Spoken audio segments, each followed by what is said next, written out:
Hey everyone, I'm Chris Lesniak, And I'm Rob Byer, and this is the Debate Math Podcast. debating mathy topics and mathy pedagogy with mathy people just like you. Let's get into this month's debate. All right, next we want to model having students prepare both sides of an argument. So both of our debaters prepared to argue for and against each of these next topics.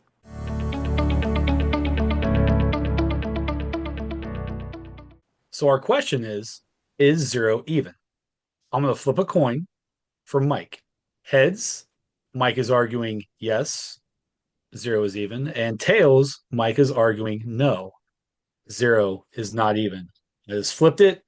It is heads. Mike is arguing yes, zero is even. Okay, Mike, okay. this is your floor. Go ahead. All right. So, Zach, my claim is zero is an even number. And my warrant is that the definition of an even number is that it's something that can be when divided by two is an integer, right? So zero divided by two is zero, which is an integer. It follows that logic. It also follows like the mathematical consistency of we know that numbers that end in 0, 2, 4, 6, 8 are even numbers.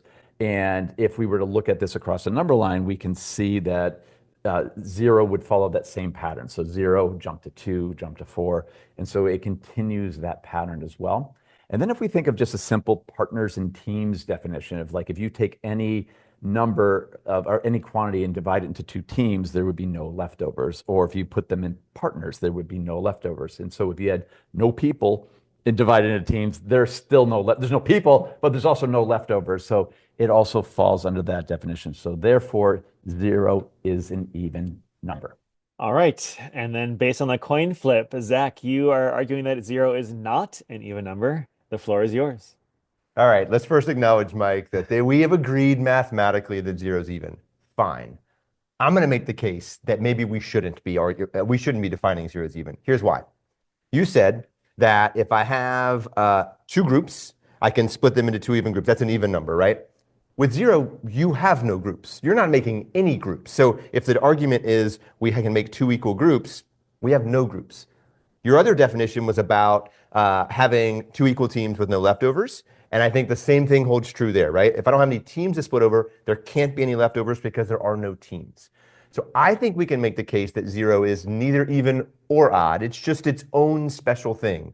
Again, me with the exclusive definitions here, it should have its own situation. It should have its own thing that zero doesn't have to be defined by your rules of evenness because it doesn't quite fit perfectly in there. Well, thank you to Zach and Mike for that. And now it's time for listeners to pause and ponder. What did you notice? What do you wonder?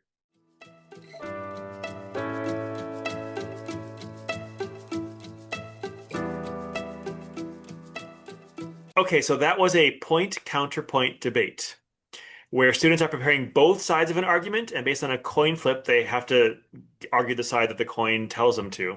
It is important to me that sometimes students prepare both sides so they don't just get in pigeonholed into just always thinking about what is like one way or the right way to do something. And if you notice, like we did a coin flip, and if you're watching on the video, you did not see a coin actually flip. I had a random coin generator that we did prior to the recording, and Mike and Zach got to see that. It's important for us that in a classroom, students need to see the randomness of that, so that way they believe it, and then they're able to buy into it. Now, Chris, this is a pretty tough protocol and type of debate. What grade should we do this with? Like at what point in the year? Like this isn't a beginning of the year type thing, is it? Oh, for sure not. Like I start with the soapbox, just claim and warrant. We have to get a routine for talking down, which is sometimes new for students in math class at all, right? We have to then build the listening skills where the circle debate comes in. But then when I'm ready to push them further, somewhere in the middle of the year, somewhere later on, for students of any age, I want to introduce this at times. So I want to really challenge students to really think about two sides of an argument and prepare both sides, and then be willing to, or ready to give an argument based on the flip of a coin. So I Well, think we need more of this. yeah, absolutely. So stay tuned for another episode where we're going to explore point counterpoint yet again.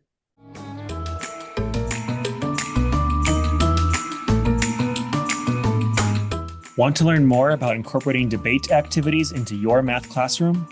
Go to luzniak.com/podcast to sign up for my mailing list and get your first set of example debate activities you could use with your students today. Go to luzniak.com/podcast. Don't forget to reach out to us with comments and questions on DebateMath.com or follow us on Twitter at DebateMathPod and follow along with hashtag DebateMathPod. Rate us and review us on Apple Podcasts. Or wherever you listen to this podcast. Your feedback is super important to us. Well, that's all from us. Looking forward to debating with you more next episode. Until next time, cheers.